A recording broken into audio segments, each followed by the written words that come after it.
সোজা করা যাবে না। যাই হোক, এরা দু একজন বিচিতে টান চাপ লেগে আহত হইতো, তাইলে হয়তো বা বিষয়টা মিডিয়াতে আলোচনায় আসতো। বিচিতে টান লেগে হতাহতের ঘটনা ঘটেছে, মিডিয়া এরকম শিরোনাম দেখলে সেই ভাল লাগতো আমার, সেই ভাল লাগতো। বিষয় হচ্ছে আসলে এরকম শিরোনাম যদি পত্রিকায় আসে তখন হয়তো বা কর্তৃপক্ষের নজরে পড়বে বিষয়টা, তার আগে পড়বে না। তবে হ্যাঁ, আমি যখনই পল্টনে আসব, আমার হাতে সময় থাকবে বা এদিক দিয়ে যখন যাব, এরকম দৃশ্য চোখে পড়লে আমি ভিডিও করে দেখাবো।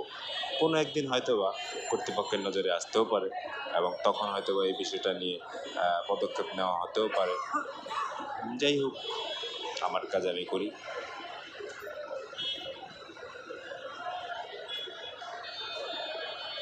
দেখেন গাড়ির ফাঁক ফোকর দিয়ে কীভাবে পার হচ্ছে, ওই যে দেখেন গান্ডুদের কারবার। হ্যাঁ, তারা ফুট ওভার ব্রিজ ব্যবহার করবে না, তাদের ফুট ওভার ব্রিজ ব্যবহার করতে মন চায় না। ওই যে এক আপু, উনি রিক্সা দরদাম করছেন, উনি পথচারী না, রাস্তা পার হওয়ার মতো না। যাই হোক, তো এই হচ্ছে আর কি অবস্থা।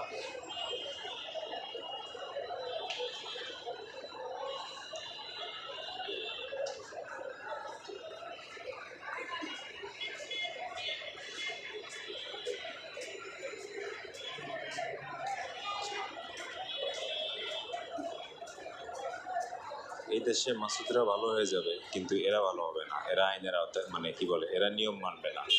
মাসুদদের নিয়ে খালি কথা হয়, মাসুদ ভালো হয়ে যাও, মাসুদ ভালো হয়ে যাও বলা হয়।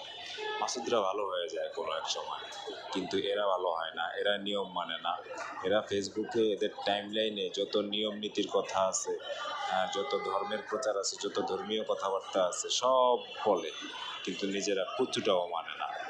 এই গান্ডুদের অধিকাংশই হয়েছে এরকম, মানে সামাজিক যোগাযোগ মাধ্যমের অসামাজিক প্রাণীগুলো সবচেয়ে বেশি নীতি কথা বলে, বাস্তবে কোনো পাল্টাও তারা মানে না।